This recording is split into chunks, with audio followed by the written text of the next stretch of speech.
stinging review of Vice President Kamala Harris, but this time there's a twist coming from the friendly New York Times. Here are some poll quotes. Kamala Harris is trying to define her vice presidency. Even her allies are tired of waiting. Dozens of Democrats in the White House and Capitol Hill and around the nation, including some who helped put her on the party's 2020 ticket, said she had not risen to the challenge of proving herself as a future leader of the party, much less the country.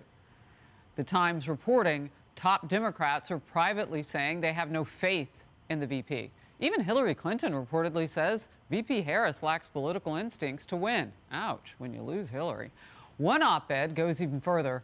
Kamala Harris doesn't even understand why she's unpopular. Her biggest problem is that an unpleasantly cackling politician is even more objectionable when she pushes radical positions unpopular with the majority. Power panel now, Kellyanne Conway, Fox News contributor and former senior counselor to President Trump. Mark Penn, former Clinton advisor. Great to see you both. Mark, I'm going to start with you and just get your take on where the vice president might be missing the mark with people in your own Democratic Party.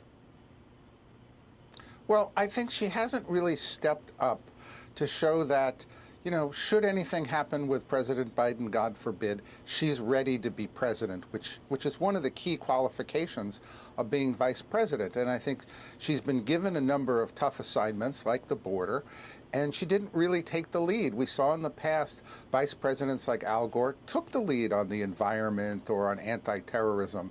And so her portfolio really hasn't worked out, I think, the way that it should have. She was given tough assignments. There doesn't seem to be a lot of love between the president and the vice president. This happens frequently. But mostly she hasn't made her mark as someone who could successfully handle some key issues in the country. She better get going. Wow. Mark Penn dishing out the vegetables there for Kamala Harris. Can she recover? Kellyanne, you're one of the most positive people I know. So can she recover?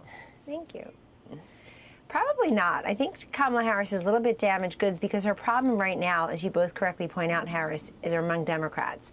They are no longer just whispering about it here in Washington. They're saying the quiet part out loud to no other than the New York Times. I'm fascinated by the fact that the New York Times would even run a story like this.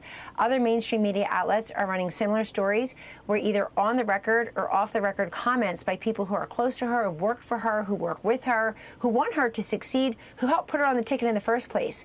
They all roundly criticize her lack of doing the work. I think that's the theme here. We all know that to succeed, you just have to show up, speak up, put up, and stand up and do the work. Her polls are just as bad as Biden's, and I think that was his first big decision that he announced to the country. And it will saddle him, and every Democrat sitting in that chamber today in the U.S. Capitol for the State of the Union is going to look at Kamala Harris and say, why aren't I there? Last point, in Washington, D.C., if you want to stump anyone into silence, you ask them to name their favorite Kamala Harris accomplishment. Oh. People literally look at you and ask how the weather is. Ouch. 38% was the last time we looked at how she polls. So she's underwater mightily, and Biden's around 42% for approval. So she drags that ticket even farther. Okay, House Speaker Kevin McCarthy giving a pre-rebuttal to the State of the Union address. He called on the president to work with Republicans on slashing the national debt, and again knocked down Democrat claims about entitlements. Let's watch together. Curb wasteful Washington spending to reduce inflation and return our government to fiscal sanity. Cuts to Medicare and Social Security, they are off the table. Defaulting on our debt is not an option. No policy gimmicks or political games. But most of all, no blank checks for runaway spending. And here's a classy improvement. McCarthy promises he won't tear up the speech and won't play games. Remember when Nancy Pelosi couldn't wait to tear up President Trump's speech? Obviously a reference to her doing that, those antics during Trump's State of the Union in 2020. Mark, I'll come to you again just on your reaction to all of this. Well, look, I think tonight is the Super Bowl of politics. This is the critical setup. Again, with President Clinton, this was the time when he said the era of big government is over. I think that this is a moment for President Biden to really give the country a future, state what he's going to do, try to get off the ground for a second term, lift his approval ratings, convince people the economy is somewhat better than they think it is. We took that opportunity, in that year, in a big way, and in '96 too. Will it work out? Well, the Republicans are jockeying here to kind of, get some leverage out of the spending that I think the administration has a clear weakness on. But it's a sideshow. The big show will be the president's speech, no matter what anyone else does. All right, tight on time, Kellyanne. I want to hear from you on what you think the president will say, and also respond to what Mark just said.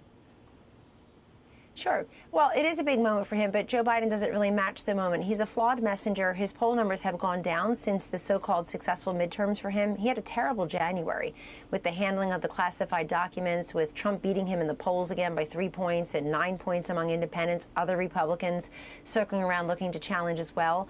And I think for Joe Biden, he doesn't have the credibility and the enthusiasm built up among the public to actually convey a message. If he tries to tell the public that the economy is strong, that inflation is under control, recession, everybody's polls, including Fox News polls, say the perception among most Americans is the opposite. One of my absolute favorite things to do in the White House in 4 years, over 4 years, was the State of the Union, and to help with the guests. I know they've got Bono in the First Lady's box tonight, too, fresh off the Grammys. So I think celebritizing this at a time when people feel economic pain is probably the wrong way to go. Interesting. All right. Well, we will all be watching it. Coverage starts at 8:55 p.m. Eastern with Martha and Brett. Thank you both. Outnumbered after the break.